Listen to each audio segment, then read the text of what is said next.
So what's going on? My name's Josh. I serve a few places here by God's grace. I'm an usher Sunday mornings, and on Wednesday nights I attend the Real Life Student Ministries life group, and I also serve in any capacity that I can there, and I'm very blessed to be able to do that. I started coming here every Sunday, the second service, just kind of came in, played on my phone, really enjoyed the worship music. I do remember really crying oftentimes and really being touched by that. And then as soon as Pastor Ken would speak, I'd be on my cell phone, not really hearing any message. Maybe sometimes in and out, but nothing really that I cared about. I would feel led to be prayed for and not to accept Christ, because quite frankly, I thought that I had already done that. And I had been in like the meet and greet room, and I prayed with elders here in the church, and every time I would feel great and then just forget about it. Me and Grace we were still sleeping with each other, not married.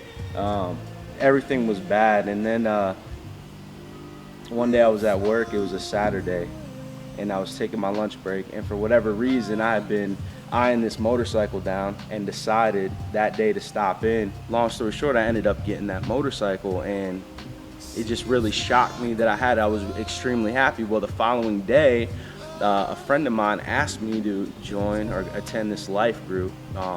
Some people my age were going to, and I was just so stoked about having my motorcycle that I figured it would be one excuse or one reason to be able to go and ride it. And when I got there, there was not many familiar faces because I really didn't know anybody from the church.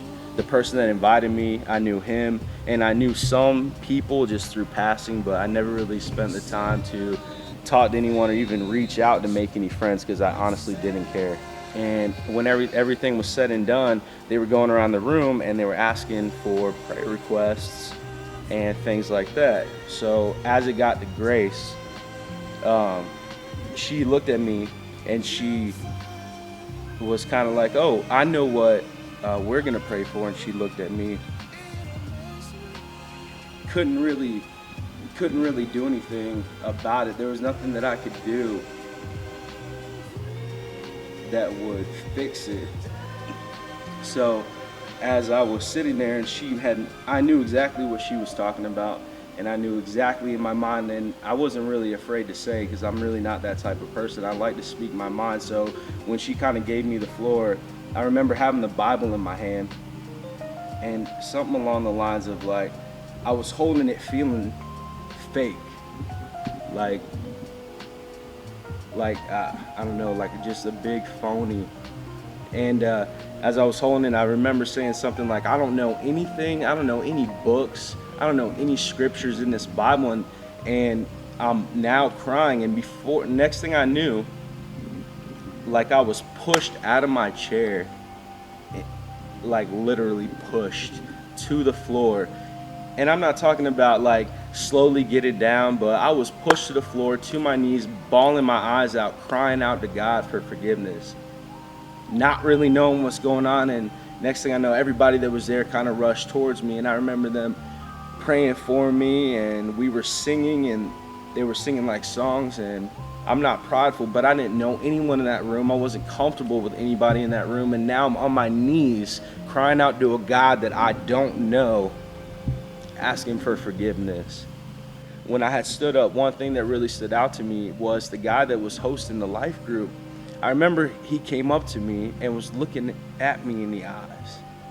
And I didn't understand it then, but I understand it more now. I really felt like, and I even told him afterwards, when I was looking at him in that moment when I had stood up, I really felt like I saw Jesus Christ in him. My girlfriend, now fiance, was sitting next to me, and I'm like, man, what is she gonna be thinking of me? Because she had been coming to church, and she kind of knew that I was kind of about Jesus, but not really. I didn't know him. And I remember leaving, and we got in the car, and I looked at her.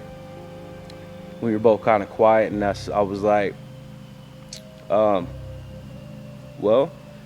I can't drink anymore, and I don't think we should really be sleeping with each other. And we got to change this. And I just started, like, in my mind, it wasn't like, oh, I got to give these things up. It was like, I have to do this now. Now a lot of things started making sense. So I remember I would go home and we were still sleeping in the same bed, and that didn't even feel right. So that we ended up changing that situation. But ever since that moment, not only did God change my life in that moment, but God changed and started to work in Grace's life.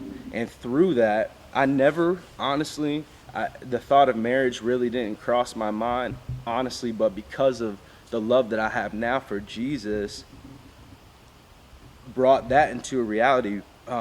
So now Grace is my fiance, which we will be married soon, and I give God the glory for that, because